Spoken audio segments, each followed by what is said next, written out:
Forum. Borealis.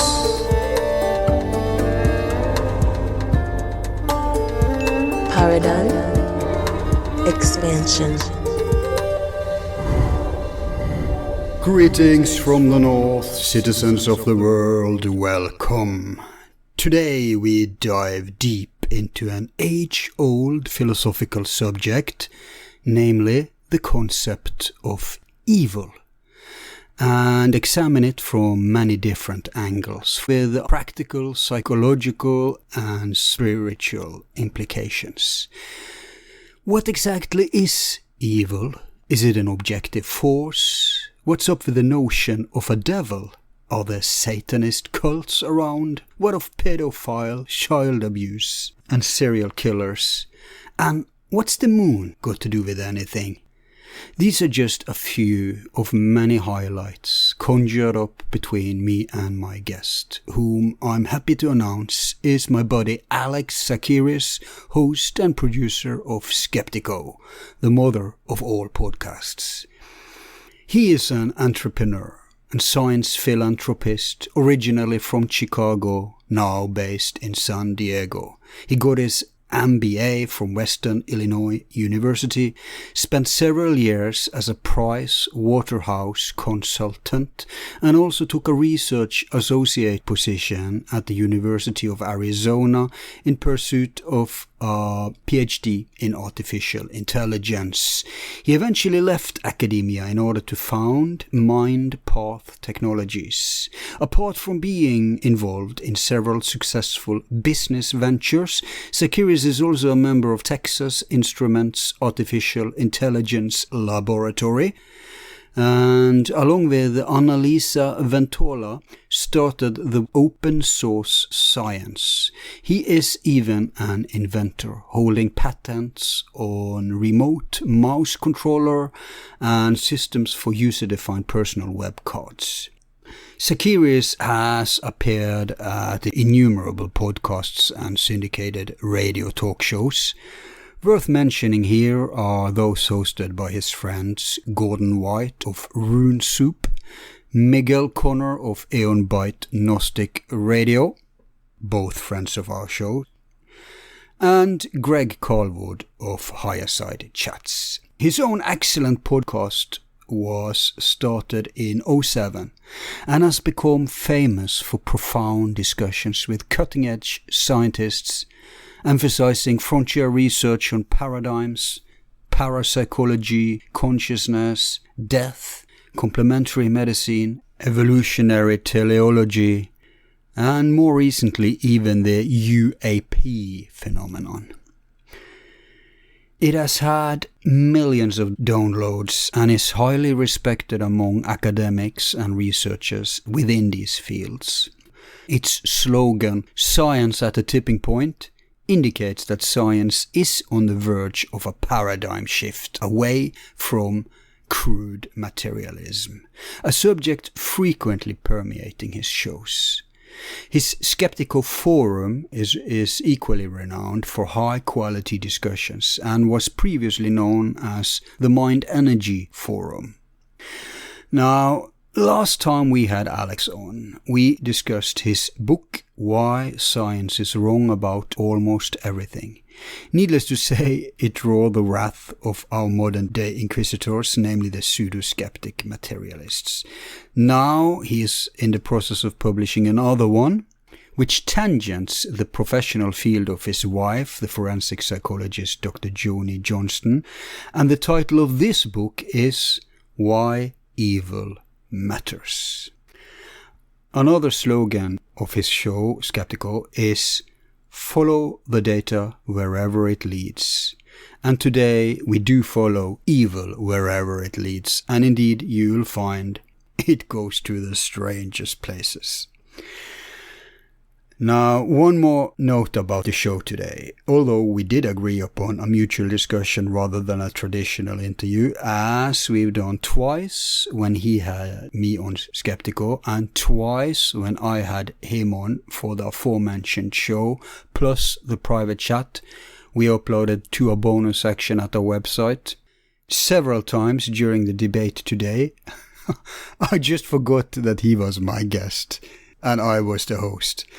A testimony to his excellent ability to turn the tables and to draw me into the exchange of ideas flow.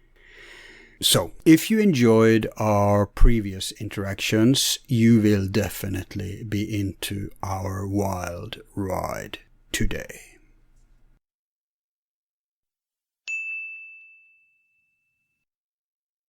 Welcome back to Forum Borealis, Alex. Al, I'm so delighted to be back here. I'm ready for some tough questioning. That's what I love about being here. I'm so thrilled. And I have to really dig deep into my behinds to find them, but I think I'll manage to drag something out. Yeah. So we'll see. And folks, by the way, Alex is, you haven't released a new book yet, or you're working on it, right?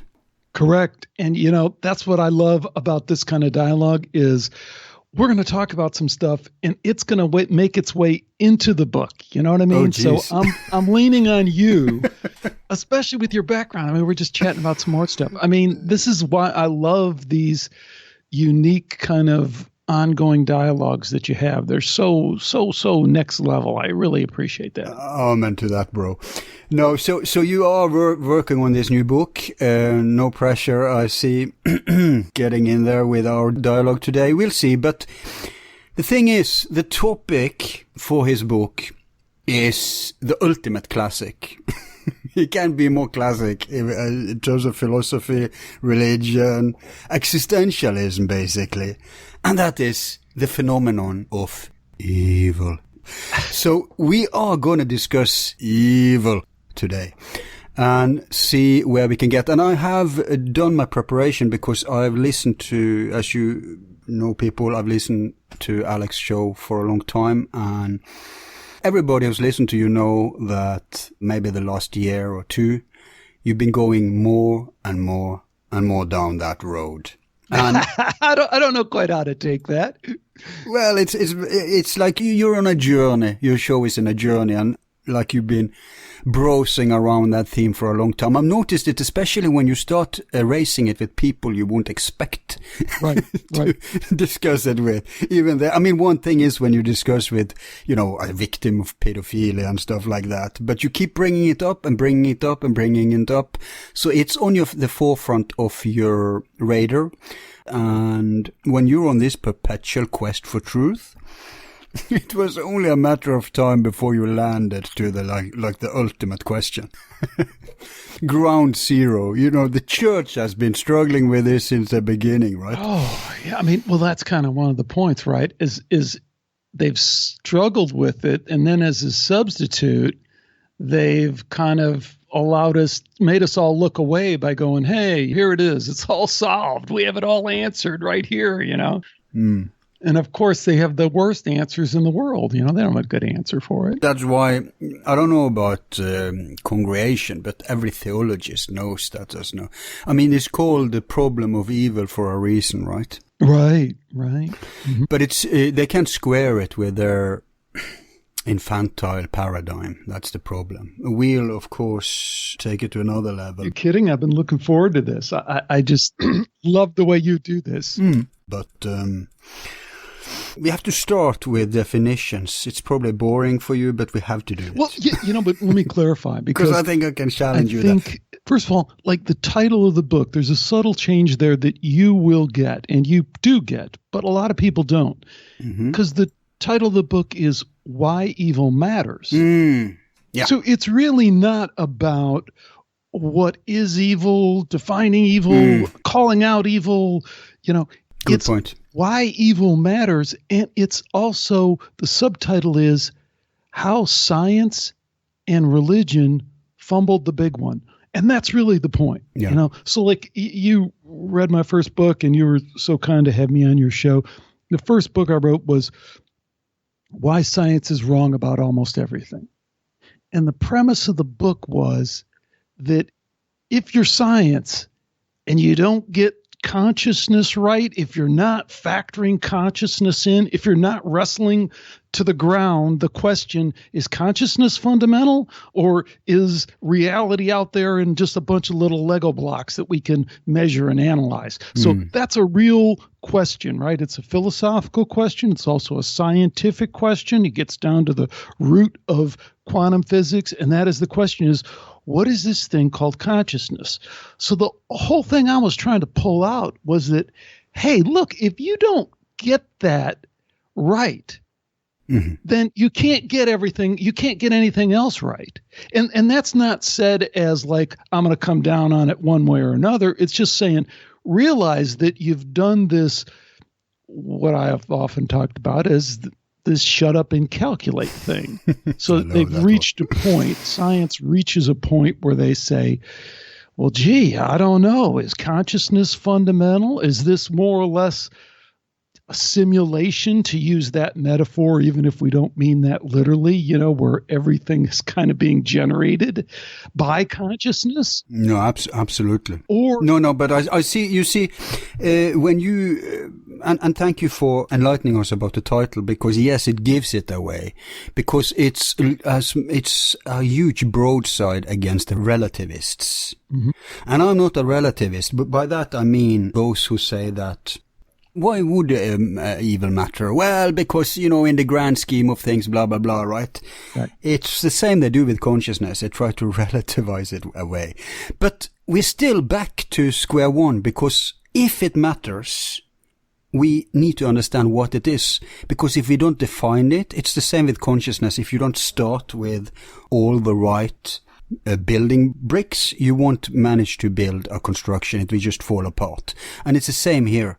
In order to realize that it matters, in order to convince people that it matters, we need to understand what it is first and then see how it works. So that's what I want to do with you today. Okay. Because you haven't gone that philosophical road so much. You talked a lot about the manifestations of it. Fair enough, of course. If it matters, that's what you have to do. But I want to take it a little step back and see first what it is. And then we can start, chasing it throughout society, throughout history, throughout whatever, spirit maybe. Yeah. So if you're game, I want you to define evil for us as you understand it. Oh man, I'm so glad you asked this question, because I just had a conversation about the book with our mutual friend Gordon White on Rune Soup. And he seemed to be hung up on this thing of the definition of evil, And I'm like, Gordon, you don't get it. What this book is about is pointing out that we don't have a definition of evil. So we have a culture that puts quotes around the word and denies that it could even exist outside of a movie. And then we have religion on the other hand that says, oh no, I'll tell you exactly what evil is. Let me pull out my 2,000-year-old book and tell you what it is. And we're accepting that this is how we should treat this fundamental question. We should accept science on one hand that says it can't possibly exist because consciousness doesn't even exist. And on the other hand, we should listen to religion that has some dogmatic authoritarian view of it. So we have the best, brightest intellectual minds, scientific minds, philosophic minds, reasoned minds, but we won't approach this topic. Why? It's ridiculous. So the quest is to begin to define evil, but not do it before we're not in a position to do it, because my point is we haven't applied we haven't gotten out of this rut we're in terms of understanding how it's currently being defined by these forces in our culture, science and religion. Right. Well, for me, it's one of those terms that end up in a very useless bag. In that bag, you will find terms like soul and God. If you think about it, they mean nothing. And I'm not a materialist, as you know. But still, a soul and God are completely meaningless terms because they can't be used in practice. Everybody uses them all the time. But nobody, like everyone has their own understanding of it, their own approach to it, and the same, I think, with evil. Oh, yeah. It's easier in practical circumstances, because if you're faced with some crazy, destructive, psychopathic, sadistic, serial killer type, everybody will agree calling that person evil. But that's not very handy for us in everyday life. And, you know, I've heard you discuss it in relation to UFOs, in relation to the spiritual world. Yes. I mean, we could discuss stuff like hell. And so my point is, we need some kind of understanding. It's very easy to think, well, it's the same as destruction. But sometimes destruction is extremely good. Like if you're in a concentration camp during Second World War, you will cheer on the destruction of Germany so that you can be free. So destruction doesn't work either. So I was hoping you could suggest some specifics that we can use to take this further, because if you can't define it, it doesn't matter. Well, you know, you mentioned that I've been hammering on this topic for a while, and I have. Yeah. And a few months ago, I got a great email from a listener, and this guy's name is Tom Zinzer, Dr. Tom Zinzer. Turns out he's a clinical psychologist. He's worked in Grand Rapids for I don't know how many years, and he finally retired. But he says, Alex, you know, I like the show, but you got this evil and darkness thing all mixed up. You got it all wrong. Mm-hmm. Because let me explain it to you. And he goes on to tell me that how his clinical practice was working with people with dissociative identity disorder. You know, the split personality thing, the thing you see on the movies and TV, which, by the way, let's not forget, there's a great little bit of science that recently came out of Germany, some neuroscientists in Germany who were looking at dissociative identity disorder. So since I've digressed, let me go all the way. Mm-hmm. And this was brought to my attention by my friend, Dr. Bernardo Kastrup, who you know, who's the excellent philosopher and scientist, computer scientist, who's written so profoundly, eloquently about this consciousness problem. But back to the German doctors and dissociative identity. The whole thing about this split personality has been kind of a hot button in science and in psychology because they didn't want to accept it. They want to say, oh, that's just fake. It's not real. Because the implications for consciousness, like we were talking about, are pretty profound. Yeah. So these guys did a clever experiment. They found this person who said, hey, I have split personality, DID. And when I occupy this alter ego state that is within me, I am blind. I can't see. So they put her in an fRMI, and they looked, and lo and behold, her brain took the shape of a blind person. So the neural correlates in her brain corresponded to the neural correlates in a blind person. So this proves two things. Well, it proves one thing, and it highly suggests something else. The thing that it proves, absolutely, is that DID, split personality, is real. That person is experiencing blindness when they enter that ego state. And secondly, it's highly suggestive that consciousness is fundamental, kind of along the lines that we were talking about at the beginning, and that materialism once again fails. I mean, it fails over and over again, but here's another example. So now, that's a long digression. Wind that all the way back to my friend, Dr. Tom Zinzer. He says, here's what you don't get about evil and darkness. He goes, there is darkness. It is a force of nature. It is like gravity. It's just dark. There's really lightness is the whole game. There's, you know, whether you want to call it, whatever term you want to put on that, it is the light. It is love. Some people would call it God or whatever. But in this playing field that we're in, there's lightness and there's darkness. And what happens is people are sometimes drawn to this darkness for whatever reason. And that act of moving towards the darkness is what evil is about. So evil is a verb. Darkness is just is. Evil is the act of moving towards the darkness, aligning with the darkness, being subsumed by the darkness. This is obviously a somewhat religious or spiritual definition you're using, which is fine, which is perfect for me. Well, hold on. Let me just interject. Yeah. It's really not, because I left a big part out of this story, right? Mm-hmm. Tom Zinser isn't a Christian. Tom Zinser isn't a spiritual guy.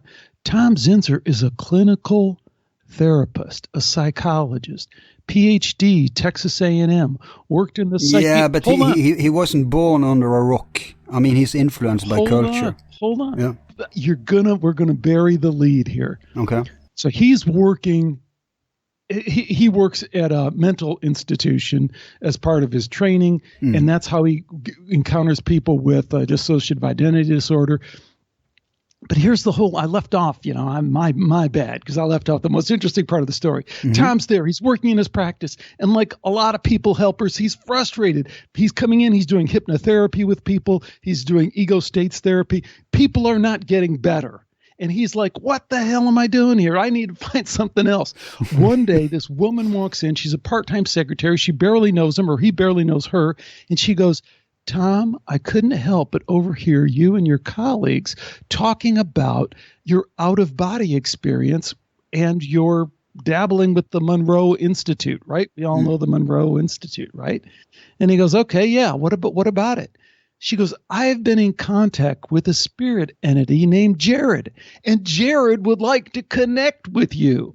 So all this stuff I'm telling you about evil and about darkness and about Tom's understanding of that ontology, that framework is based on his 15-year collaboration with this channeled spirit entity named Jared. What makes it so interesting is this guy is not religious. This guy is not spiritual. He's just a frickin' psychologist who says, okay, if you can tell me, Mr. Spirit, how this works, I'll listen to it. And the spirit says, okay, you know that patient you have, David, who's coming to see you next week? The origin of his fear of drowning is a past life memory that's reverberating through him, and here's how you unlock that. So he goes in and goes, Jesus, well, so he goes in and he explores through the hypnotherapy work that he does, where he puts these people in a deep trance and they can only respond by moving their fingers one way or another to signify yes or no. That's how deep of a trance they're in. And he starts identifying, and what he finds with these patients completely fits with what this guy in the spirit realm, this entity, this spirit in the spirit realm was telling him. This then becomes, he maintains all the protocols, all the scientific rigor that he had. You know, he's making transcripts. He's carefully going through it. He's not flying off into, the spiritual realm or anything like that. He's just saying, how can I possibly see if this is going to help make these clients more effective at living happier lives, at overcoming these problems that they're having. So he finds that he starts discovering a lot of things about the interaction between the spirit world and our world, and those fit into his understanding of the difference between evil and darkness. No, but he's coming from there, etc. But still, unless you were just second-hand referring his explanation, is still it's coming from a spiritual language and paradigm, the way. And I don't blame him if he had those experiences, because when you talk about, when you say that, you're contrasting that to what, Al? Tell me what you mean as opposed to what? Yeah, that's a good point, because then we have to admit that the materialists are defining exactly. Because contrasting it to, everyday life, you can't go into a workplace and talk about darkness. No, I guess you can say evil, but you can't talk about dark forces. We can do it today, and that's fine.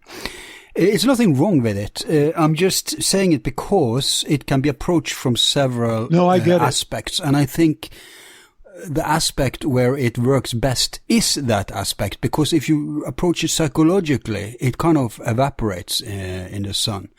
Look, I know I have a huge network of acquaintances. I know Christian fundamentalists, I know Satanists, I know atheists, rich people, poor people, extreme right-wingers, extreme left-wingers.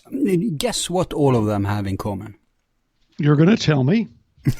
If it's not obvious. All of them believe that they are, one, right, that's a given, and second, that they are good. And they believe that they're because most, if you become an extremist, doesn't matter what kind of extremism, usually there's a polarity. Right. That's the problem with extremism. There's always a polarity, and those are always the bad guys. No, I'm not, I was dissing relativism in the beginning, and it sounds like I'm being a relativist now, but in order to own this discussion and have some weight behind our arguments, we can't ignore it, we have to do by it first, which is why I'm going there. So, there we have a problem. Hitler thinks, let's say Stalin is evil. Stalin thinks Hitler is evil. Hitler is patting his dog. He's kissing his wife's cheek. He feels like a good guy. He's a vegetarian. Yeah. Oh, then he is evil. No, so he's a good guy. He wakes up this sunny morning. What am I going to do for the world today? Well, I think I'll invade Poland. That's doing God's work or whatever. That's the problem. We have a million paradigms. And they rarely, no two paradigms are fully in harmony. And that's one of the problems. The other problem is, of course, you can say that, well, people can be evil without knowing it. You can make a case for if it's an objective force, which is the spiritual or metaphysical argument, then people can believe they are good and doing good, but then they can be tricked or seduced or whatever by that force and implement that darkness in everyday life or whatever. That's possible, of course, so that's an argument. But still, when I think about it, I'm really hard-pressed to think about any people that I would think believe themselves to be evil. Even pathetic church-burning Satanists, these, for example, I don't care if it's like black metal dudes, or if it's like Anton LaVey Satanists, or if it's like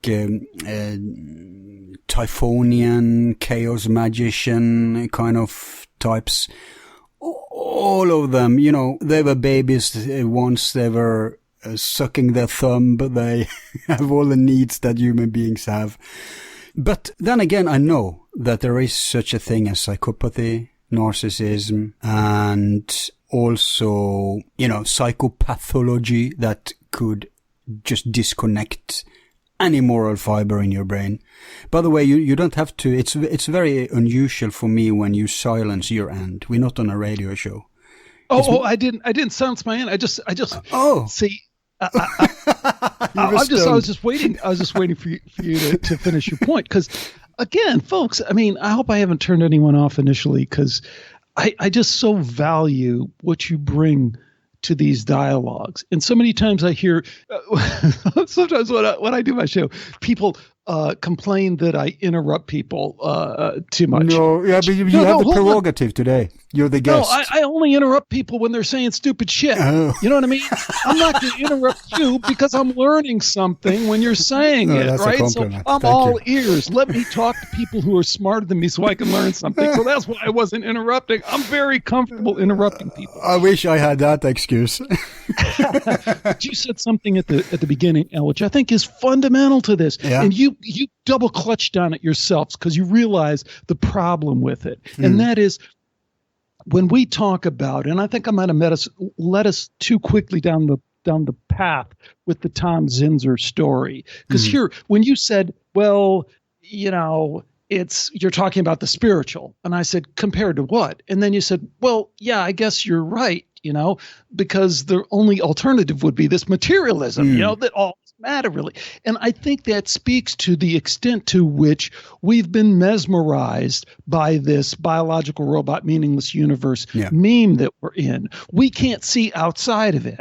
So when we talk about the spiritual and the metaphysical as being an alternative, let's switch that around. All the evidence suggests that the spiritual and the metaphysical is the grounded reality, and that what we experience in terms of the material, you know, the stuff and even the Hitler stuff and all that is, you know, the tanks and the iPhones and all that is somehow a manifestation out of that other reality. And again, remember how I posed that at the beginning. I'm just saying we have to understand that we're making that decision, choosing which one you think is real, is fundamental. I'm not saying you have to choose one way or the other, but I'm saying that choice is fundamental. So let me take it also a different way, because I want to talk about to your point, you know, because everyone gets hung up on the two things that kind of, I don't know, set off my buttons a little bit. Mm-hmm. One is the quantifying evil thing, you know, like, well, you know, who's worse, Hitler or Stalin, or what's worse, you know, drone striking kids or the guy who rapes kids and, you know, Jeffrey Epstein kind of thing. To me, that misses the point if we're talking about it from a spiritual metaphysical perspective. From a physical perspective, maybe there's something deeper that we need to consider, just maybe. Yeah, and you started there. I want to go there a little later. I want us to start down on Earth and then take it further. Let me go there. Yep. Let me go there and see if this catapults us into the conversation. Consider Ted Bundy, right? Everyone knows Ted Bundy now. They're making more and more movies. You can't turn on Netflix and get away from Ted Bundy. Well, I didn't the other day because my son actually turned me on to the Ted Bundy tapes, the guy who actually went in and interviewed Ted Bundy in prison and has all these 100 hours of recorded tapes with Ted Bundy. Ted Bundy, if you don't know, this one of the most famous serial killers of all time and just brutal, all killed and stuff like that. What a lot of people don't know is that the Ted Bundy story is kind of an interesting story because he's really a very ordinary kid. Grows up in an ordinary family. No trauma, you know, has no abuse. He's living in Washington. Everything's good. He's going to the baseball games. He's going to church, everything. Ted Bundy's own experience is that an entity entered in through an ego state that he had created. This is right out of Ted Zinzer now, that he had somehow created this slight, you know, a little altered personality kind of thing, just a little bit with his preoccupation with girls, which every teenage boy has, but his kind of went in a tweaked way, and an entity kind of entered the equation. And Ted says, this is Ted saying in his tapes, saying that that entity gradually took over me. And it took over me to an extent that I couldn't control it. The other interesting thing about Ted is he starts committing these crimes on some cycle, 1336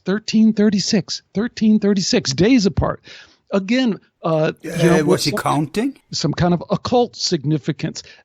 So we're going to have to decompress or you know, pull apart what all that means. But look at, if we can't begin to analyze that from what that would mean from a spiritual metaphysical standpoint, look, we get gobbledygook.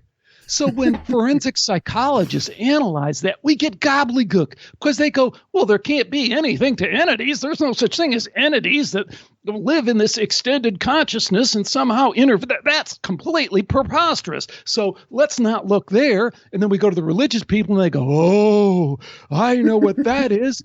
Pull out my Bible. I'll tell you exactly what that is. So that's where we live.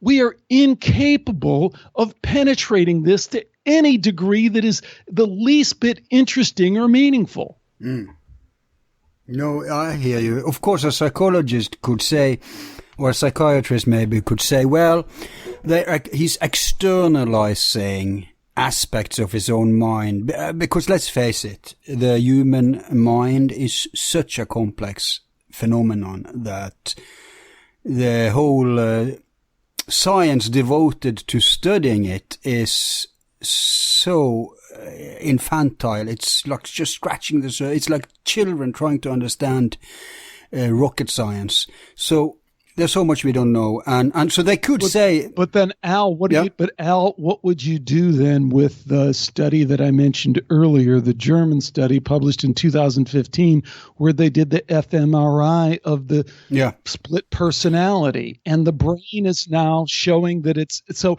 See, that's I think where the discussion breaks down, where we kind of fall back into this. Well, the materialist psychologists would say this.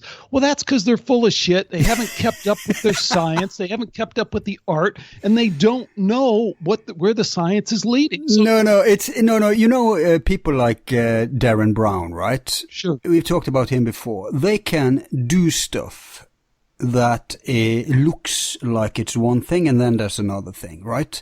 So that's right. Let's say someone can actually do psychic surgery. I'm on the fence on that one. I'm not saying I believe in it, but let's say it's a fact.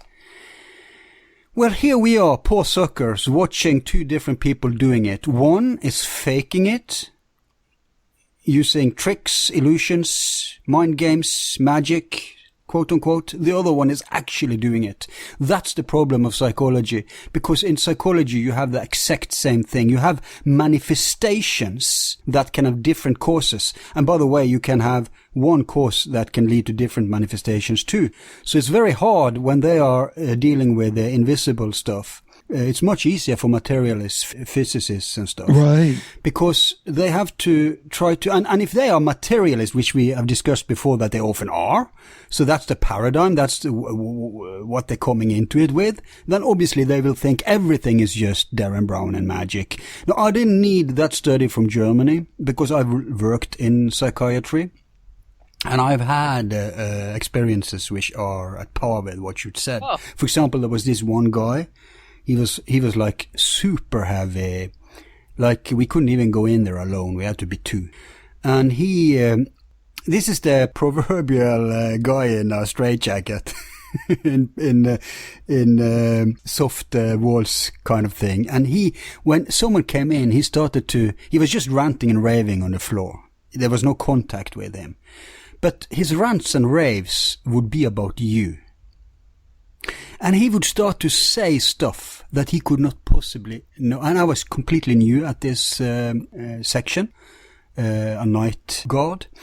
And so he knew nothing about me or anything. And he was starting to ramble about my mother and stuff. And oh my God. Yes. And in his so he's having this quote unquote psychotic episode. Yes, exactly. And during the time he's picking up information psychically that he couldn't access by any other means. That is exactly. Yes, right. And I lost my job because not my job, but my position there, because everybody there was, you can't talk about, we're supposed to ignore it. Right. Even if it's correct. And I didn't do that. I didn't give away his idea or something, but I talked actually with colleagues. I said, wow, this guy, he totally picked up on this and that and this and that. Maybe not everything, but some of the stuff. And, oh yeah, I had it like that too. And then, we hear you talking about blah, blah, blah. That's very unprofessional. I think you should go back to the other ward. Unprofessional. That's how they... Unprofessional. Yeah. Truth-telling is unprofessional. Oh, yeah. That's not treason, man. Holding to the dogma. You know, it's so funny when we can spot religious dogma and cultish dogma, and then this scientific dogma somehow just breezes past us with this kind of ordinary normalness that just it defies logic, really. But you did something very useful for the debate now.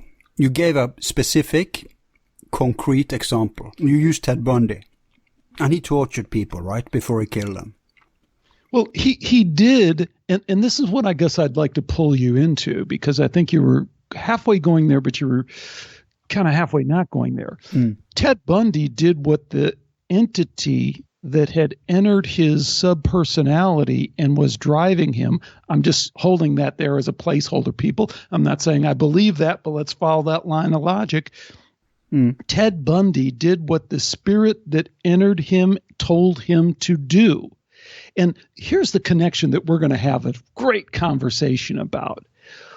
Why do you suppose that the MK Ultra program was interested in creating split personalities in young children? Was it possibly because these ego states create a lower barrier of entry for external spirit beings, whether we're going to say those are malevolent beings or not? Is that now on the table?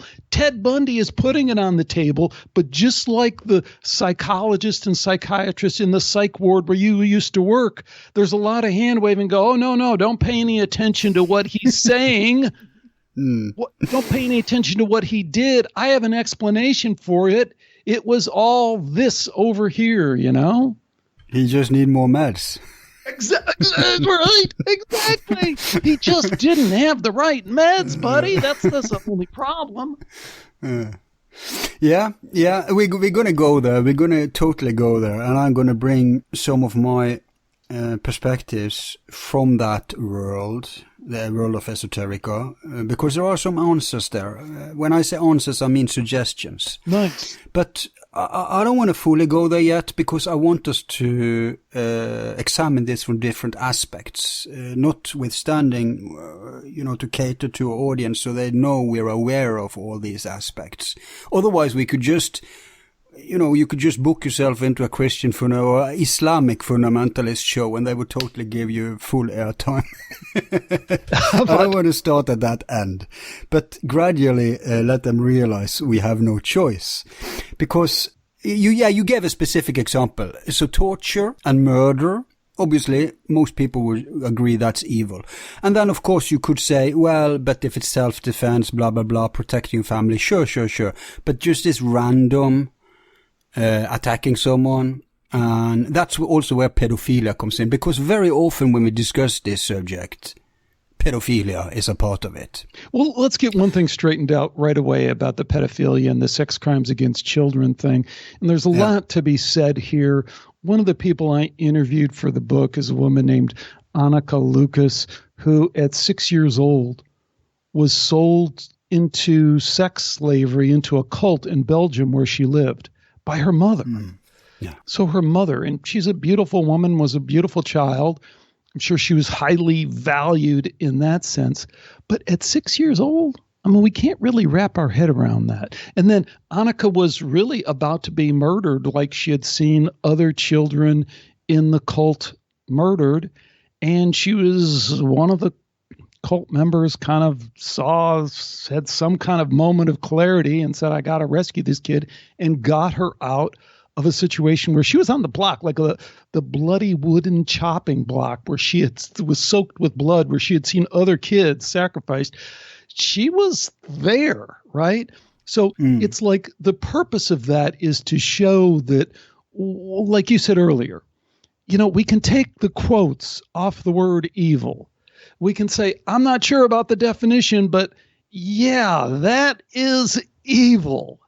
But the real problem with that then becomes, like we're saying, kind of on one hand, quantifying evil, kind of understanding evil, but on the other hand, embracing the soul-crushing nature of it. Because, and I hesitate, I double-clutch on saying soul because you didn't want to put that word in there. But that's what's coming back to me again. When you're trying to kind of interfere with that person at that level of somehow destroying their soul, whatever that means, put quotes on that, that's where I think we can start talking about evil if you're going to force me into some kind of definition. Absolutely.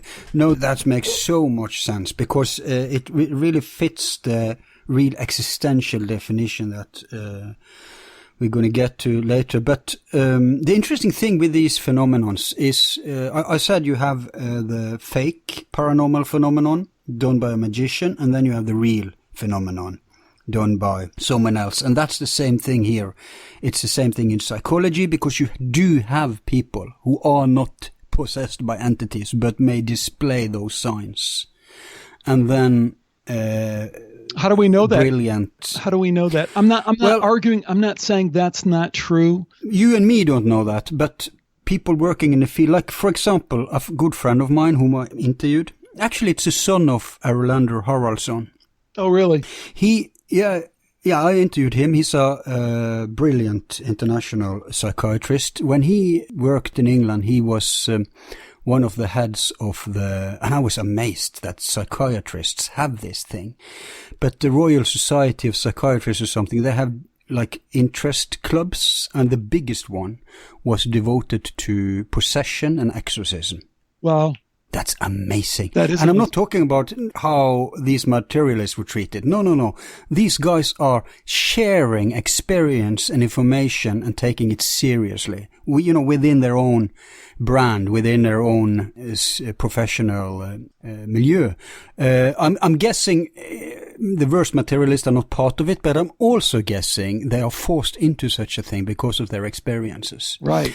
And I've talked at length with him. I'm saying in private, and he gave me examples where it's not. And of course, everybody who has worked in psychiatry and psychology knows that there are people who are traumatized and that can be healed. Not necessarily medicinal, but just by... And I know people themselves who have had psychosis, where it is a chemical imbalance, and we can't blame it on entity. But, these people normally doesn't... Well, there was this one person, she worked at his hospital.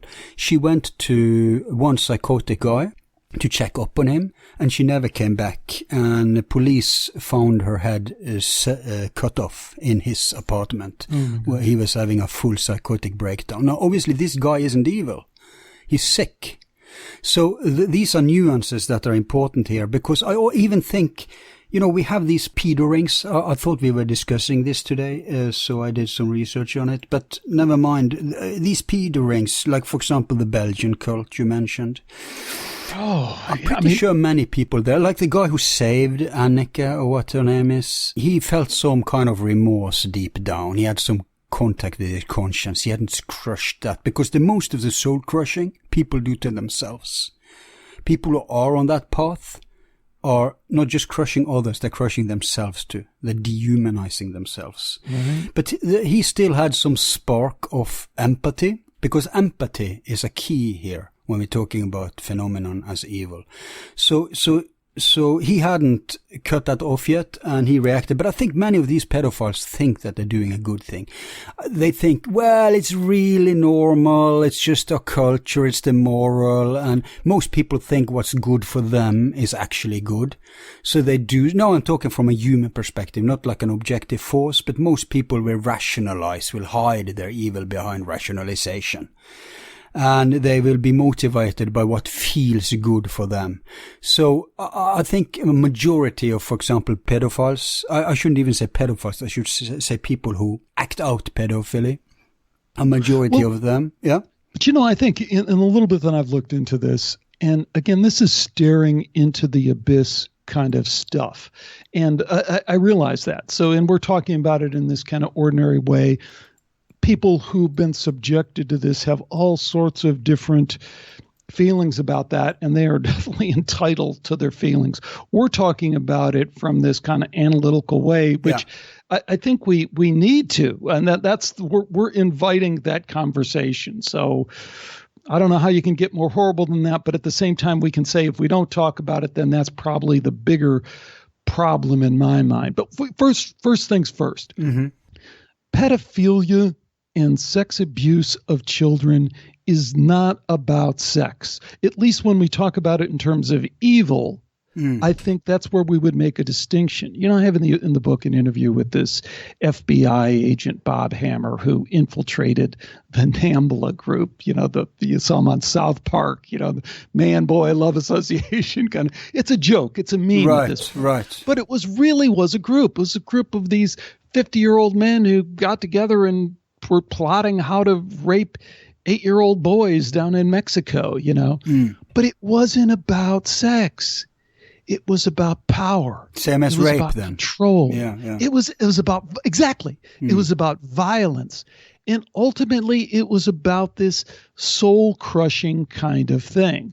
Now, that's not to say that some people it is about some kind of sexual gratification or whatever. I don't know enough about that stuff to understand it, but I do understand that we can make that distinction, and we have to make that distinction if we're talking about evil, because these things get mixed up, and then people start going, well, are you against the consent laws if a 16-year-old kid sleeps with a 15-year-old?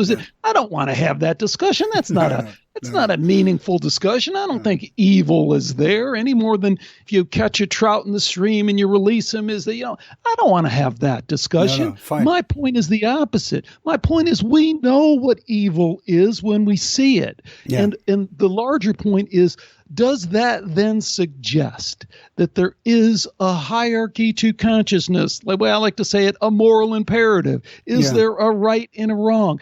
It seems like it suggests that it is, but if it is, that gets really complicated. Yeah, no, let's go there. But I just want to make sure first that I know where you are, because in my view, evil is extremely rare. That's my point.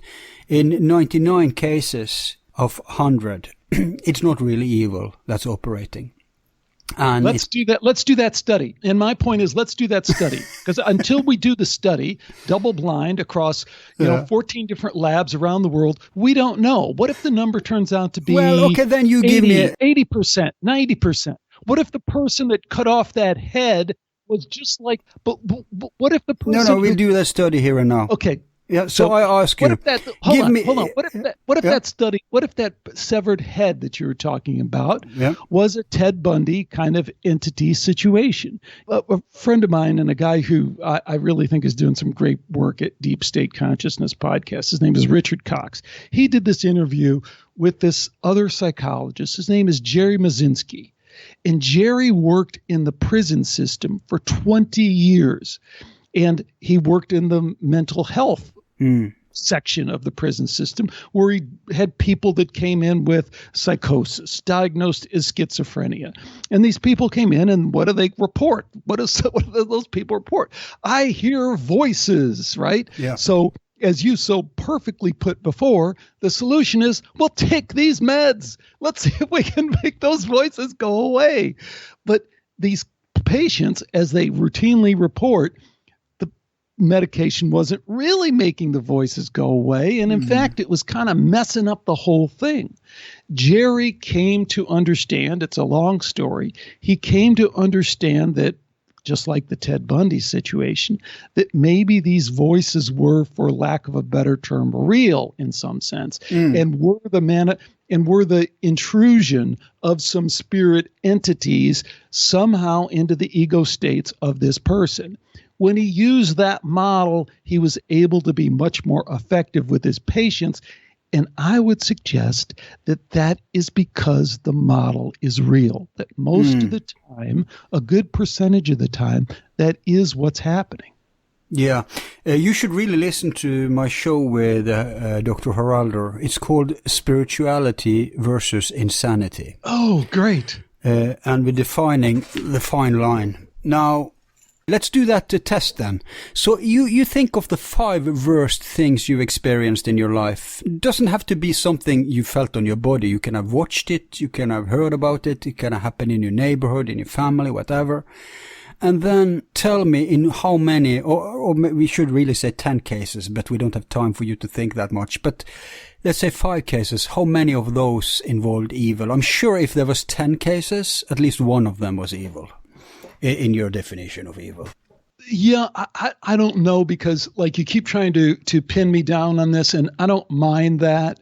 I don't think that's what I'm trying to. I promise we're going to move on, but no, I don't mind that. That's not really the point of the book. But as long as you're trying to pin me down, let me answer. In my personal understanding of evil, I give myself and other people a lot of leeway, a ton of leeway in terms of what isn't evil. I mean, I don't even want to go in and list the stuff, but No. But internally you have to get to that soul crushing level that I think, until you're really talking about evil. That's a great qualifier, because most people will hear about it or agree about it and then go out and burn those people they think are evil. And ironically, in doing so, they act out evil. You see what I mean? Absolutely. Yes. And that's the problem. You see that in the conspiracy field too. They jump to, because one thing is an actual, real, criminal collusion, conspiracy, classical conspiracy to commit whatever horrible things, then everything is it. There's no nuance. And now let's, attack anything we think is that. So you see that in all phenomena, because people tend to really have huge cognitive dissonance. Cognitive dissonance is nothing else than being trapped in the polarity game.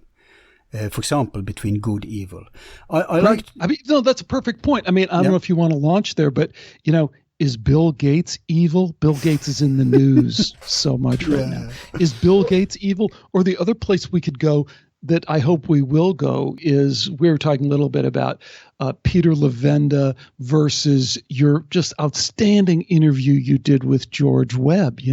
Is Peter Levenda evil and George Webb not evil? And then what about Gloria Steinem? I'd love to talk to her about her lifetime CIA player who's now in this feature series that you can stream on Hulu or whatever. Mm-hmm. Is that evil because she was really working for the CIA the whole time and was putting on this front that she was somehow working on behalf of women, which is just a total fiction? Yeah.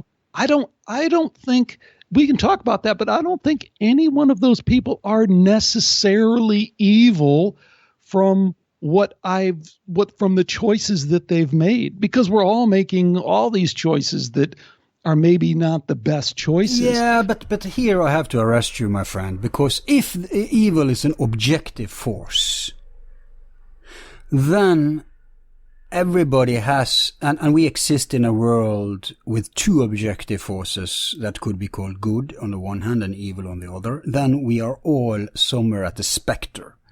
Meaning, maybe we have if you have 1% evil in you, it's probably not going to manifest in any significant way. Maybe in some weird fantasy someday, or you lose it one day and that 1% takes over, but usually you won't see it.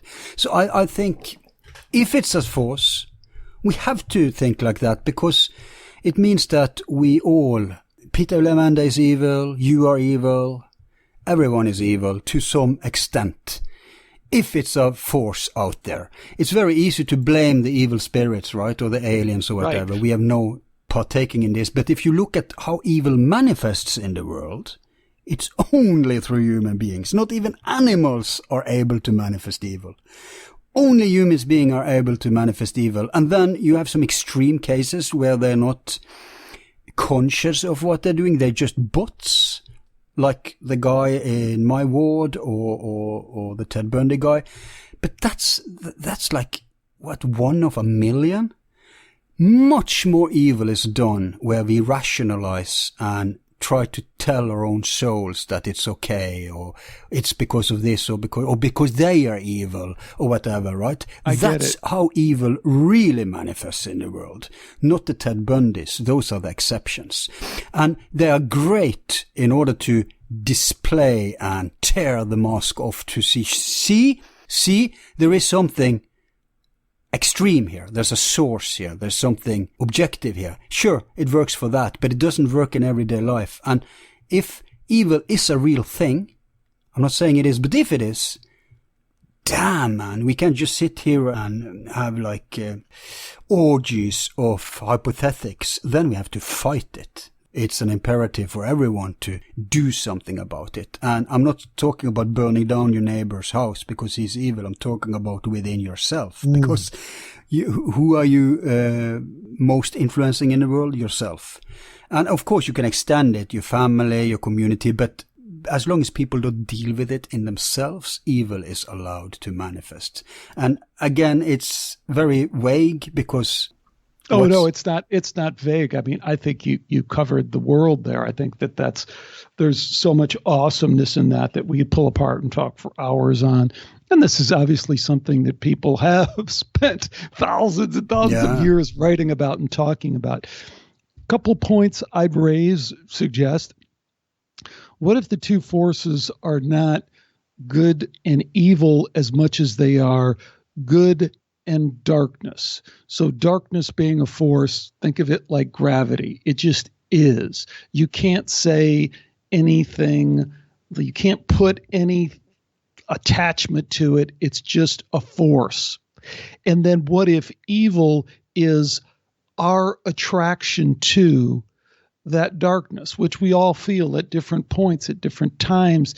And what if that attraction to the darkness is really a manifestation of a blockage of the goodness, right? So right. The goodness comes through and now we're talking. Yeah. So the goodness comes through and you're like, yeah. But when you see your girl sitting in the car with that frickin' guy who you hate and they're going at it, man, it's hard to keep the light shining through and just thinking good thoughts, right? Mm.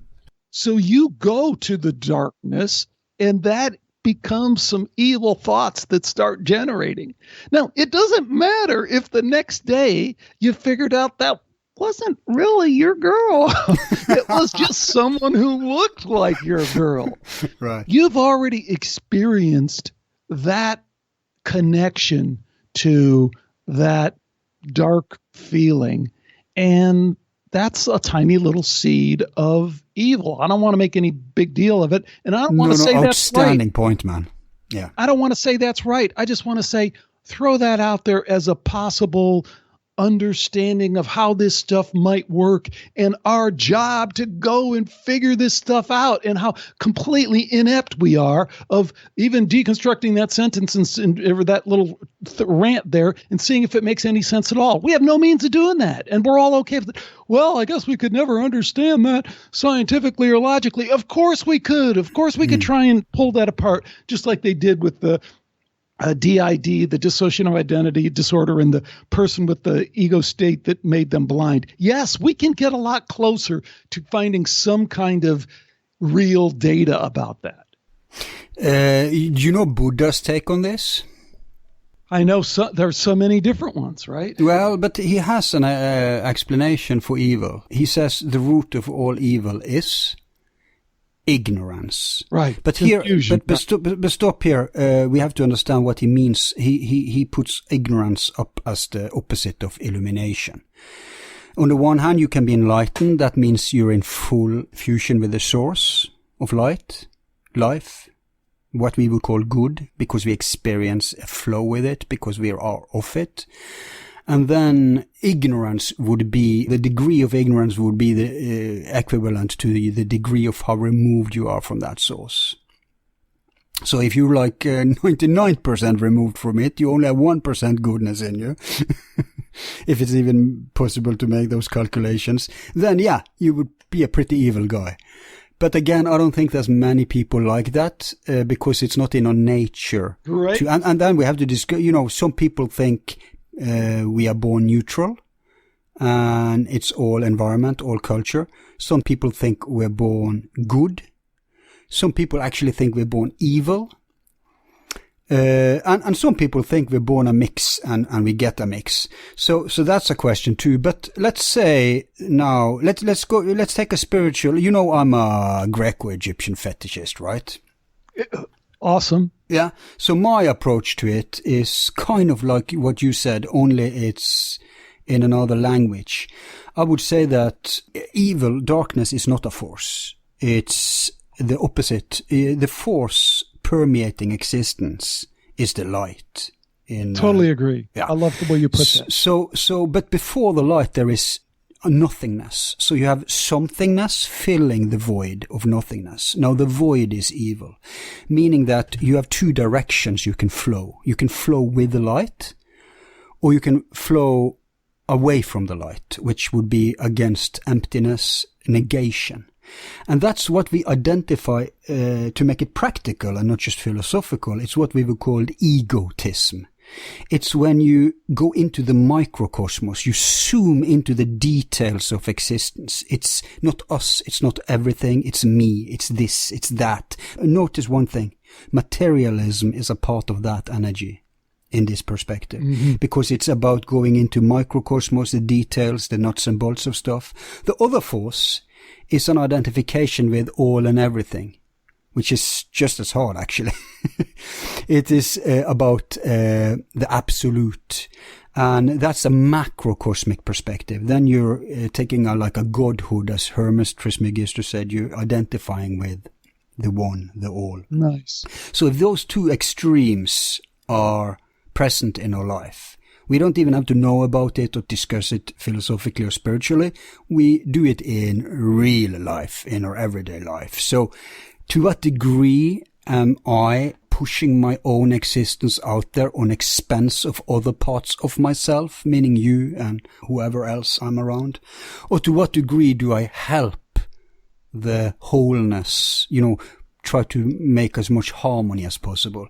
That's basically the ancients' view on this. And so they would say that, yes, there could be intelligences out there who work in the grand scheme of things.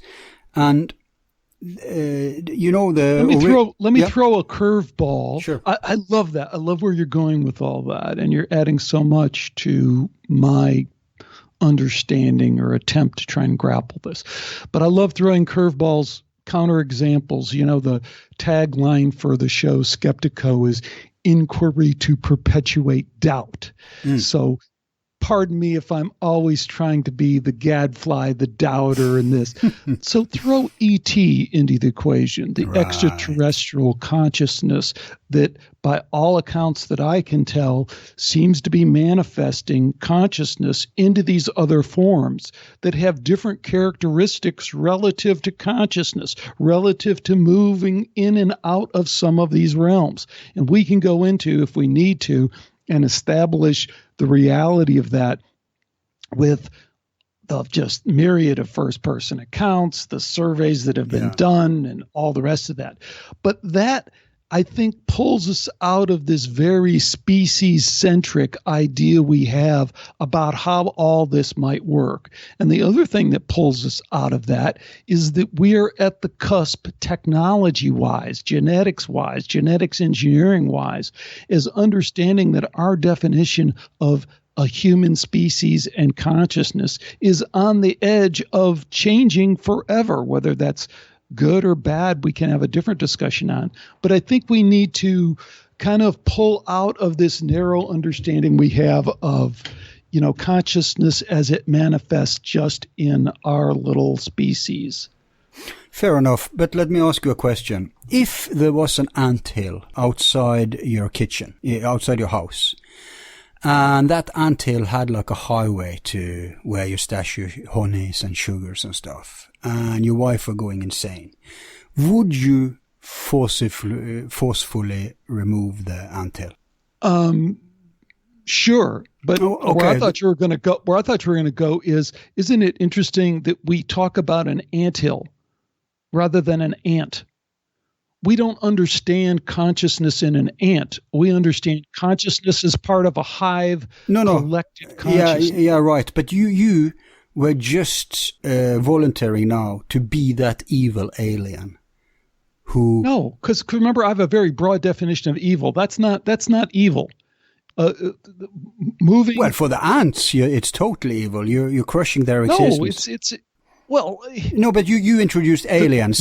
Remember I said that it was about soul crushing. Yeah. So crushing someone's existence, extinguishing someone's existence. We all get that can't be considered evil in the same way that we're talking about. Okay, fair enough. All these other things. Good point. Otherwise, we wind up with all sorts of problems of, somebody's breaking into your house and going to attack you. You have self-defense. Yeah. Okay, so you weren't torturing the poor ants. So fair enough. I had no intent to crush. No. Again, we have to introduce soul. Remember, you didn't want to, at the beginning, you kind of drove a stake in the ground and said, we can't define soul, we can't define God. Well, we're defining both of them. We're saying soul is some kind of permanent existence deep within you that contains something. And we're saying God is this hierarchy of consciousness, this moral imperative. Okay, we can work with that. So when you're interfering with that, then we're talking about evil. Yep. Otherwise, we're talking about just trying to figure out what to do. Okay, but do the aliens display any of your definition of evil behavior, or do they more display the guy who's removing the anthill? Sure, because there's plenty accounts of people that have been sexually violated in very soul-crushing ways by aliens that it seemed to be their intent to do that. And then there's other times when they seem incredibly dispassionate and they're just carrying out their job. So I thought the sexual stuff was to manufacture humans or something. Doesn't sound like they take pleasure in it. Have you seen, there's an excellent documentary called Extraordinary the Seeding. And I have to say, the guy did a fantastic job with it and has some in-depth interviews with these survivors. There's no other way to say it. Okay. And so you can just go by their account of, lifelong abduction. And a lot of times it runs in families. And it creates all the problems. It highlights all the problems that you're talking about. If you're doing these ongoing experiments, is that by its nature evil? No, but, is there a line that's being crossed there that does suggest an evil? I don't know. But again, see, we're having this conversation. The answer to that is if the universe has some kind of ethics woven into its fabric. Yes. Exactly. Then, and that's the question, right? But you introduced aliens, and I think that doesn't work as much as another thing you could have introduced, because first off, in most cases, I think the aliens in this part of the alienology is really not material beings, but non-material beings. And that brings us to what you could have introduced, namely the groundwork they've done in research for death, where people see hell and stuff like that. Yeah, in particular, like the near-death experience hell accounts, yes, I think are incredibly interesting. And I have a chapter in my book. I have an interview with a guy named David Sunfeld, who's really a terrific guy and researched more or less on his own, but has come in contact with virtually all the leading near-death experience researchers. And this question of hell comes up. And it's a topic I've covered on Skeptiko as well. I had this interview with this one guy I thought was really interesting. His name's Ian McCormick. He has this extraordinary near-death experience. He is dead. He's in like this island in the Indian Ocean, this little resort island, and he's stung by these jellyfish, and one sting will kill you. And he had 7, and he comes in and they pronounce him dead. And he's in the morgue of their little island hospital for like 7 hours. He's dead. And he has this incredible journey, and that journey brings him in contact with, hold on, put the quote marks out here, Jesus. And he comes back, and Ian comes on the show and says, hey, it's all about Jesus. All these near-death experiences we're talking about, they're about Jesus. And in fact, if you don't see Jesus in your near-death experience, then I wonder if you really did have a near-death experience, or if you had some other kind of experience, if you know what I mean. Mm-hmm. And I say, yeah, but Ian, that's not what the data says. The data that's been collected and carefully cataloged by these leading scientists, highly respected doctors, suggests that the vast majority of people understand that the Jesus motif as part of their near-death experience was one that was more or less crafted for them, by them, in some kind of co-creation thing, but didn't have a literal reality. Ian was buying none of that. Ian continues to march through all these Christian churches around the country, around the world, and tell people that near-death experience confirms his Christian-only kind of understanding of how the world works. So hell, as it fits into, anyone's understanding, because that's when the hell comes in, right? It's like, I saw Jesus, and then he threw me down to hell for a while, and then he pulled me back. We have to kind of get to what extent we are co-creating that reality that is beyond space and time, and in this space where our consciousness is no longer involved. And if there's any hold-arounds to this show that are going to say, well, near-death experience means near death. It's not dead. They're not dead. That's just incorrect. The best source we could go to that, I think, would be Sam Parnia, who's a doctor at New York, Stony Brook, formerly at Cornell, and recognized as one of the leading resuscitation experts in the world. So a guy who's more or less his day job is bringing people back from death. And he will tell you these are cases of death. By every means we've ever had medically of defining death, these quote near-death experiences should be called death experiences because we have no model for how their brain could be functioning in the way that they're describing. So I don't know. Does that launch us into a conversation about hell? Well, but if there is such an objective thing, then obviously there are minions. You know, one entity can't run that whole show alone. So there would be workers. So I would ask you, if you're a demon and you're doing your job, are you then evil? Well, you know, so again, I always beg off in these questions, say, okay, let's start there.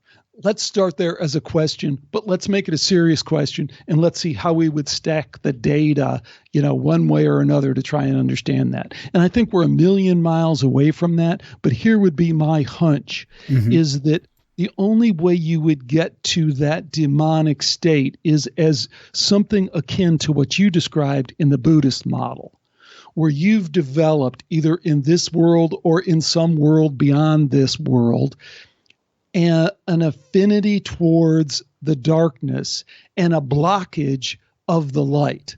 Now, what seems to make sense to me from a logical, philosophical standpoint is that you're never really blocked from the light. It's just a limitation. Not a human being, no.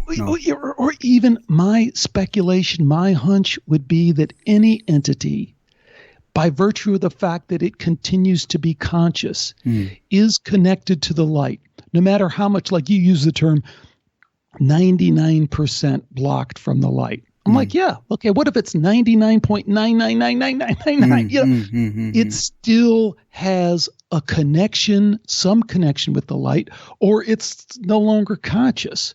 So it's really, the whole thing is a addition by subtraction exercise. And again, I'm not, you know, saying that this is the answer or anything like that. I'm just saying, as a working model, if we were to start to try and put some things into place, maybe our blockages are what we're really talking about here. And maybe the removing of those blockages is the ascension that we're really looking for in the Buddhist sense that you were talking about. Okay, but the ultimate objectivization would be to suggest that what if we're just on different teams? Because to that demon, you will be evil. And if you tempted him or it to act upon its 1% of good, that would be akin to, you know, Ted Bundy being driven over to the other side. Yeah. If you're just doing what you're meant to do, if you're working for the man, we can't really say it's, even if it has 1% of the light and could get there,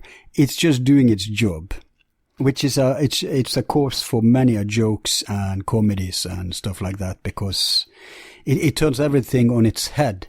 But this is, you know, within a Christian paradigm. I would introduce another interesting aspect that kind of... But can we hold on right there? Because I think it's a super interesting point. And getting back to this guy, Dr. Ted Zinzer, this clinical psychologist who just was working with patients. I mean, he didn't have some kind of Christian agenda or Buddhist agenda or, you know, driving towards some ideology.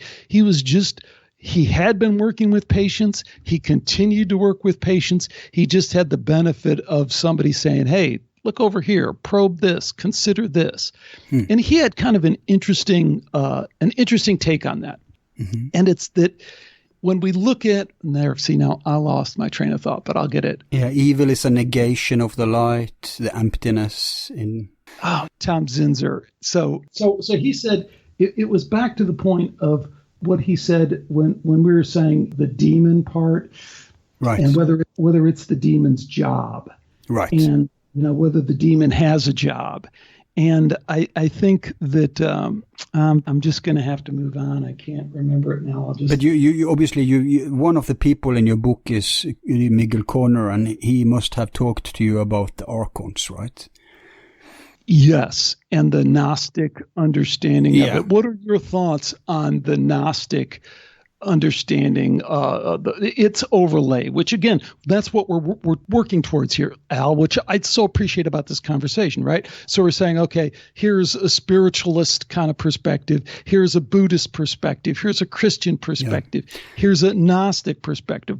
Do you appreciate the Gnostic? Does that attract you? Yeah, they're all puzzle pieces. I wouldn't say there is a Gnostic perspective. There's many Gnostic perspectives. But yeah, the Archons thing is relevant here. But I was going to introduce something akin to the Archon from Esoterica. But it's not exactly the same. It's a kind of a different approach from the Archon. It may in fact be in collision with it too, but both of them are excellent possibilities. So you know the Archon point, which is kind of, I'm working for it's my job to create problems for humankind, kind of. Exactly. Yeah, so that's that. That's the agents in Matrix. But you have another perspective that complicates it, especially when you have this fool who runs around talking about Jesus that he met in his own NDE. And that's the egregore. Have you heard that word before? Of course, right. Yeah, yeah. So I said earlier today, I said that the mind is super complicated and we don't understand half of it. And if we indeed are created in the image of God, it means that the Creator created small creators, meaning we have the ability to create huge manifestations that we're not aware of. And that's probably one big reason to keep us ignorant, locked down in matter, looking at our own navel, because then we can use our consciousness to influence. But those who know can kind of use our consciousness remotely. Exactly. But that's not my point. My point is egregore. So egregore is an aspect of the mind, and that's that we create egregores. For example, if a group of people come together and work regularly around the same idea, they will create an egregore. A family can have an egregore too, but these egregores are very short-lived and not very powerful. Now, in magical groups, in spiritual groups, in esoteric groups, in initiatory groups, you will find very powerful egregores. And the ultimate egregore is the gods. So if nobody is around anymore, here where I live, believing in Odin and Thor and Freya and all that, they are all but vanished. Something is lingering on still and can be reignited if you have like a renaissance of, now we believe again in the old religion. Now we start doing rituals, with meditations, integrate it into our language, work with it in forces, blah, blah, blah. Okay, cool. And then that energy grows again. Now take a chap like Jesus. You probably educated enough to know that the Jesus that they are working, first off, that wasn't his name, of course, Yeshua, Mariam or whatever, but the figure that they're worshipping as Jesus today is as far away from the original as it's possible to get. Absolutely. Because we do know a lot about the historical Jesus and has nothing to do with, in fact, the religion worshipping Jesus hijacked the religion from Jesus' own brother, Jacob or James, who was, after Jesus disappeared, he was heading the first Christian congregations, and they were enemies with those people who started the modern Christian religion. They called Paul, you call him, they call him Paul the liar, for example. Exactly. So here's my point. The Jesus we have today, people still meet him all the time. I just converted. I was born again. I met Jesus. What they're really meeting is the egregore that they themselves have built up. So you can get a perversion of a religion like Islam, for example. It was unheard of. What people think about Islam today was unheard of 250 years ago and back. It all started in around 1850 and given enough support first from British colonialists, then from Nazis, then from American CIA. Voila, you have created a new religion, an hysterical, pretty evil, fundamentalistic Salafi, Wahhabi thing. And so a new egregore is born, this time very poisonous. Same happened with Christianity. So they're hijacking all these liberation figures that creates original religions to try to liberate us. Those same people or forces maybe who keeps us stuck to a navel, or they're doing it on all areas, politics, religion, you name it, in your everyday life. So these egregores are very powerful, and even UFOs can be manifestations of these egregores. It's very interesting how technical. No, I think that's brilliantly important, and I love the way you can kind of fluidly go from the highest level down to the lowest level when you say the creator created creators. I think that's beautifully succinct. I think your example with Jesus is spot on, and I love the story about Jesus and Christ consciousness, which is what I always talk to Christians about. I say, so you're talking about Christ consciousness? And they go, no, I'm talking about Jesus. And I say, well, where did you encounter Jesus? Well, I encountered Jesus in my near-death experience. Or I encountered Jesus. So you encountered Jesus in consciousness. So your experience with Christ was in consciousness. So it is a Christ consciousness experience. And then, but your point is so super well taken. I think, right, if the area where you live, the village, the group started together and Thor became, this central figure, I have no doubt that you would co-create that reality. And the one other one that I think you could throw into the mix that's particularly relevant to this conversation we're having is Satan, right? Yeah, exactly. I was going there. Good. Because, one of the things I have in the book is a little snippet from an interview. You mentioned Miguel Connor. Fantastic work. I mean, I love Miguel, and I've had him on the show, and he's had me on his show over at Aeon Byte Gnostic Radio. But I leaned on Miguel in talking about the historical Satan, because he had done an interview with the very excellent religious scholar, Richard Smoley. He's just super smart guy. He wrote the book, Why God Became God. And what he traces, he says, you go back to the pre-Torah text, you go back to the oldest Judaic text, and there's no Satan. So they're telling the stories of the king and the this and that. There's no Satan.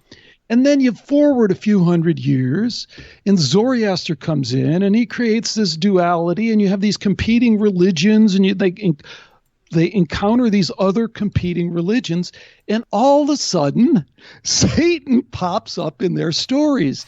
That's correct. He's right. As this figure that's to be opposed. Well, what are you to make of that? And where you're threading the needle, which I think is just where we need to go, because it's the only place we can go, is not to say, oh, okay, like the materialists do, like just ignorance in academia. Say, oh, well, that shows there's no Satan. It's like, no, that doesn't mean that there's no Satan. It means that historically at that time there wasn't a Satan. Then it means that historically Satan was written into their story. And then from your standpoint of an egregoria, I'm telling you, if you go on Netflix and you look at all the films, movies, TV series that embody Satan and embody that spirit, I'm taking what you're saying and just adding to it, I think, and saying, of course, there is now some collective consciousness. I don't know what that means, but there's some kind of egregoria, collective consciousness around Satan and around the devil. That would be the natural conclusion I would make. It's just, you got to separate that out from the historical Jesus or the historical Satan. It all just becomes much more difficult to pin down. Yeah, but the question you should ask is, okay, so this dualistic Satan nonsense is pretty new, but did all the ancient religions, because if you go far back enough, not only are all the pagan religions in the world similar, they may even have a root source, but be that as it may, you should ask, okay, so did they have a concept for evil? Even if they didn't I'm with you on that, right? Al. I mean, so let me make sure I'm clear. I think what we're talking about here is drawing a distinction away from this narrowly defined dogma that's been passed on to us that the only way to understand evil is through this figure called Satan. And I'm saying that doesn't hold up, and it doesn't hold up historically as well as in these other ways. So, yeah, is there this force out there? No doubt. Yeah, but the reason we should ask it is pretty practical, actually, because if you buy into the egregore concept, then Satan certainly exists now when it's getting feeded. But the point is, the ancients also operated with an egregore concept, and their answer would be that yes, there would be a concept of evil, but the problem is the solution they had was because the whole egregore thing is that we radiate things and we externalize things, and we, like the split personalities. Yeah, that's the ultimate goal, to get away from the light. Because if we split ourselves, Pythagoras said the same thing. He didn't say that everybody was like this psychopathological person you mentioned, but to some degree we are all split. Gurdjieff said the same. I would agree. Yeah, your I now is different from the nature. That seems to be the way that consciousness manifests itself in this state that we're in this ego state. Yeah, we're constantly splitting. I agree with that, even if it's not. Right. Yeah. So they said the solution was to try to become whole. And that meant that you had to integrate even the darkness into your being. It would be absorbed by the light. You couldn't fight it, you couldn't hate it, because ironically you were doing its work. That's our big banishment, because that's what we're doing in our eagerness to fight evil. So they said it's kind of the same in the shamans. They talked about an underworld and a higher world, but that didn't mean hell or heaven. No, you had to start in the underworld, and then you had to go past the work you had to do there before you could ascend to the overworld. But they wouldn't dream of calling it evil. Not even the ancient Greeks, when they talked about Hades. You remember Orpheus went to Hades to get his love back and bargained with many figures. Hades, we say it in Hades, the United States. Yes. So it wasn't like Satan, but the point is they realized it was a part of existence. And if we did not integrate it, what would happen? We would disown it, or ignorance, as Buddha say, and it would have a life of its own. And that's the only way we can battle it is to put a spotlight on it, because we know how darkness and light works in physics. But we do not take the same lessons and transfer them to consciousness. And so what we are doing here is that we are running around extinguishing lights, metaphorically speaking, in order to fight for the light. Yeah. And that's the ultimate, that's the devil's last laugh, kind of. Everybody thinks the devil will come with horns and tail. Not at all. We all know what the gateway to hell is made of, right? Good intentions. Well, I think you're really onto something. I totally agree with you philosophically. I wish we could get there in a pre-scientific way. And again, that's what I'm advocating. Okay. But what I hear you saying is that it is about integration, and it's about becoming whole. It's about, Jung talked about the shadow, and we're all kind of understanding and comfortable with that. I think the part that we're also introducing, but then we're kind of bouncing back around, is that what if the mechanics of this, what if the physics of this suggested that when you separate, when you do that disassociation that we all do because you're an 8-year-old kid and you're scared of the dark and you make up this guy who's big and strong inside of you and isn't afraid, and it's just a natural thing to do and we all did it. But what if that disassociation makes you more susceptible to contact/interference with some entity that is outside of you? And I think that's like, what if that's the technology involved? And that would lead us back to, this discussion of again, it's crazy, man, but you were so there where we could have this. What if that's what MK Ultra was about? Exactly. What if that's what getting Whitley Strieber into some little crazy program when he's 8 years old and putting him in a little cage and traumatizing him was to make these kids split so that then they could penetrate that psyche in a way and do that. I mean, what if they were trying to weaponize this kind of thing? And I don't have to go there. That's not like critical to my understanding of it by any means.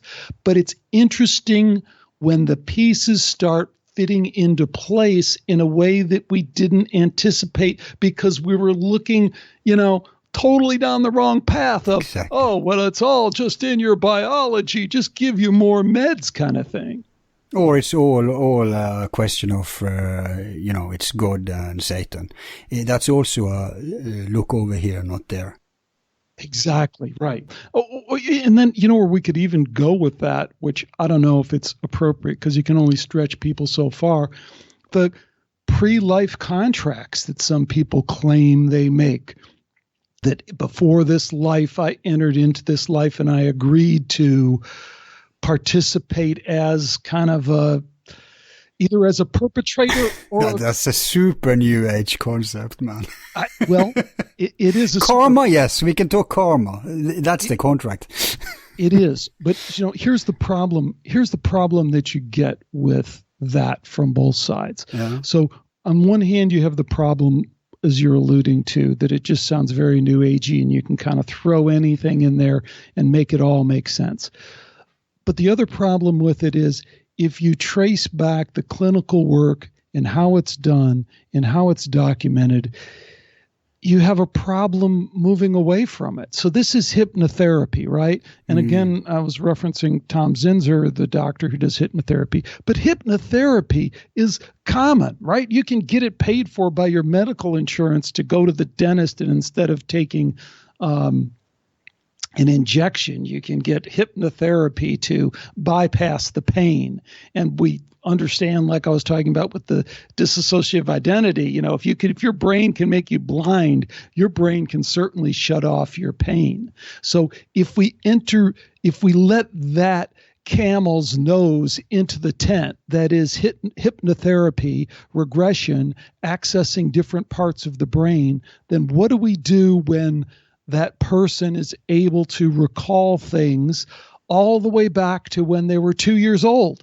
And we're able to verify that, yeah, that really did happen when they were 2 years old. And they did have that spider crawling on their face, and the mommy freaked out and started batting the spider and all the rest of that. And after that, little Johnny had this fear of spiders. But it was only when the hypnotherapist was able to take them back to that memory that was not in their conscious framework that they were able to recall that was it. And then Johnny goes back to his mom and says, well, yeah, that did happen. I was just frightened as anything. And they go, oh my God. And now it's resolved. And Johnny's no longer afraid of spiders. You know where I'm going with the story, Al.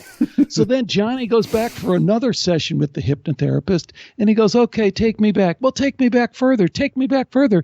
And the next thing you know, he's on some strange battlefield with a sword in his hand, fighting hand-to-hand combat. And you're like, well, wait a minute, what happened? I was comfortable with the idea that he was accessing memories when he was 2 years old that were no longer available. Now I'm going to draw a line in the sand and say, oh no, he can't access any other memories. These other memories he's having can't possibly be real, even if I can verify those in some ways, as has been done in not in past. Yeah, but what does this have to do with soul contract? That's kind of what I was scoffing at, not the idea of reincarnation. How would it...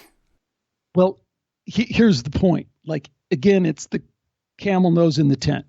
If you're going to let that in, if you're going to let the first part in, that I can recover that memory when I'm 2 years old, then you're going to have a trouble excluding the memory of my past life, particularly when you look at the past life research as done at university. No, I'm with you on that one. Yeah. Sure. Okay.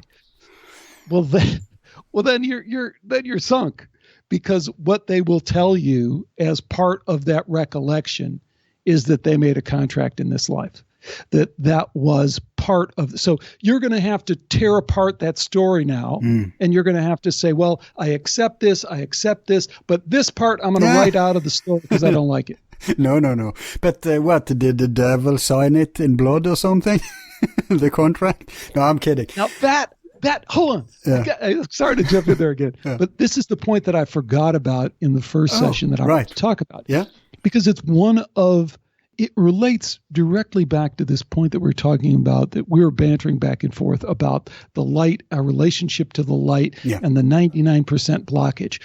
One of the kind of practical points that came out of Zinzer's work, and again, he's a practical clinician, and we should have that discussion too, because when you brought up psychology and psychiatry and how so many of these Erlandson is, kind of advanced, and this, we're talking about people who do clinical psychology work are years ahead, light years ahead of the academic psychology and psychiatry people. Yeah. They're stuck in this narrow ivory tower. I can only believe certain things. The clinicians, the feet on the ground working with patient stuff, not all of them, but many of them you'll see where they'll just have to go, well, I just have to jump. I have to leave the dock because that ship just doesn't work anymore. So back to the contracts thing. Here's what Zinzer discovered is that in this mode of deception, which is part of the motif of the evil darkness kind of thing, is deception. It doesn't matter what I do. I can do or say anything to advance my goal. Do what thou wilt kind of morality is this idea that you have a contract, you have a bargain, you have you've sold your soul to the devil as it's portrayed in movies. Mm-hmm. What Zinzer's work says is that is never enforceable.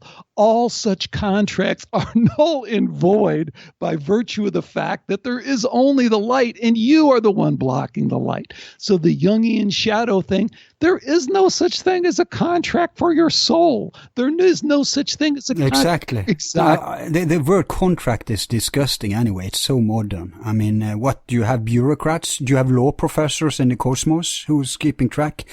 No, but no, I hear you on that one. It's a good point. I would call it karma, basically, and it's all about liberating yourself from the wheel.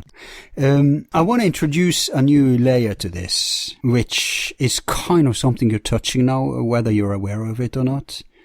Go ahead, my man. And that's the proverbial child sacrifice. But before we go there, actually, I have one more question. Okay. You said something very significant. I'm not even sure you're aware why or how much it's significant, but you mentioned that children, when they're battling their fears, they have different strategies to handle it. Like you said, invoking the invisible friend. Yeah. The reason it matters, by the way, is because if you study human evolution, all the way from the embryo, actually, it can tell you a lot about archaic man, but to understand the consciousness of our past, we should study the way we are. Like, I'm sure if we survive thousands of years down the road, they will do the same. They will study a human being and the phases it goes through. And there will be one phase, probably in the teenage, where they can identify our zeitgeist today. You see what I mean? Yeah, yeah. So if you want to understand these things, it's very important to study how children, what they experience and how they deal with it. So my last question is, how did you deal with the proverbial monster under the bed or the demons in the shadows of darkness in night? Well, I think it's important to understand that there's a continuum there, because I like when we were talking about Tom Zinzer, and I was mentioning this point to him, like, isn't this a continuum? Because I can definitely identify with different ego states that I've created along the way, And he goes, absolutely. And this is a point you made too, right? It's like, of course, we all have these different ego states. But then we can go to the Ted Bundy, and he'll tell you about his ego state, and he'll tell you how it began to manifest more and more and more, and how it became out of control. I don't understand that process. I believe from what I've come to understand that process does happen. For me, it wasn't really a problem. I think I was more in the range of where most of us fall, where these different ego states and the monster under the bed was problematic for me, but I was able to kind of handle it, and then as a grown-up, able to integrate it in, and it didn't become... Yeah, but how did you handle it? Because it tells us so much about our, not the nurture character, not the culture character, but the default inborn. Well, I actually remember I've always been a big self-help guy in terms of just reading and learning. I know you're the same. You're just consumer of all this stuff. And for me, I remember reading a book by this American kind of pop psychologist named Jess Lair. And what I remember about him, he was the first person that kind of invited you to actually identify those different parts of yourself and communicate with those parts of yourself. And at the time, I didn't have this deeper esoteric understanding of it. I was taking it really from a pop psychology standpoint of just, okay, what would it mean to talk to that part? But I found it to be incredibly powerful. Oh, yeah. I found it to be incredibly liberating. And that's why I think, again, as we were both saying, the light shines. You don't need the time-tested 10,000-year, technique to do it. You need free will, wisdom, discernment, and, a couple of guideposts here and there, and you can get a lot further than you think. Yeah, I agree. I mean, I've been working as a meditation coach for many years, so those techniques, yes, pop psychology, it has its place. I suppose I didn't manage to squeeze out of you what I was going for, but I can offer my own experience. You understand what I meant. Sure. When I think I was 5, I don't know how old I was. I was little. I was lying, this was a period, I was terrified in the dark. I was always very sensitive, so I must have picked up. It was a horrible place we lived at that age anyway. Probably very bad energy there. So I felt I was surrounded by, I wouldn't use that word then, of course, but demons, evil forces. My way to handle it? I pretended I was evil. And I pretended I was more evil than them. In fact, I told them that I was their boss. So they should... Smart. They should do as I said. And I couldn't twitch. I couldn't show weakness. Because if I did, they would be all over me, right? Fantastic. He isn't one of us. Fantastic. Yeah, but the best thing is, secretly, deep inside, I don't think I had a concept of God. My parents weren't religious at all. But deep inside, I don't know to who I said this, but I remember I communicated that, but it's not really real. I'm not really evil. Oh, great. I'm actually good. This is a child. And a child concept of good and evil, where does it come from? It's inside of us. It doesn't come from the outside. And in the darkness, it's made manifest because the subconscious is free to display itself. All the stuff we are suppressing comes out. In the light, children are like anyone else. But in the darkness, they are confronted with those innate, inborn, timeless, cross-culture issues. Which is why I think it's important to study how children does it, especially if you can see it detached from their current upbringing, culture, etc. And I believe that happened in my case because, like I said, my parents were agnostics. Well, that's quite beautiful, my friend, but I think it also speaks to, and this cannot be ignored or not put on the table, is that all of us have a different makeup in a different direction and maybe even a different plan. You are truly a psychic warrior, a spiritual warrior. I mean, who else is confronted with that at 5 years old and is able to... It's so Tai Chi, isn't it?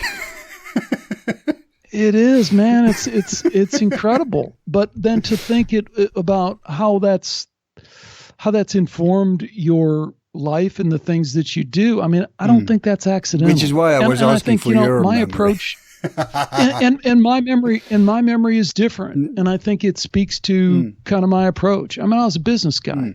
I was out there, making money. Just how do I get the kind of material stuff? And that's been my approach since, is kind of, okay, science must have the answer. Let me go look to science. And that has dragged me into the esoteric. So it's like we're coming at it from different sides. No, but it speaks to that character trait is very prevalent in your merciless quest for truth. And the way you're able to, and I told you this before, browse through area after area. And then you temporarily fall in love with one approach, but maybe it's new to you, it's an aspect, and then I can't be stuck here, I have to move on. And then you attack it from another aspect. And you have to have that ability to be able to do what you do and write such a book too. I really recommend it to people. There's so many teasers here. For example, Stop the Bastards. That's Anneke Lucas, the pedophile victim. And in this chapter, when evil breaks the law, when evil is the law, meet whistleblowers of evil. So stuff like that, this is teasers. So remember to, if you have like a free showcase, remember to get this enticing, on Amazon. Look inside, let them see those things in the chapters. Will do. Yeah. Okay, so before we continue, let's take a break. Sounds good. Let's fill up our coffee. We're already halfway, I'm sorry to say. Okay. But when we come back, we'll take this a lot deeper. Now I'm not going to hold you back, Alex. Now we're going to go all those places you started out with.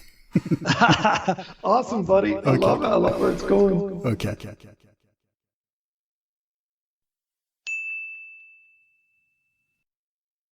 All of our files are free and will remain free. If you like the show, you can show support by donating $1 to help with expenses. Just use the PayPal link on our website, YouTube channel, or Facebook page. Thanks.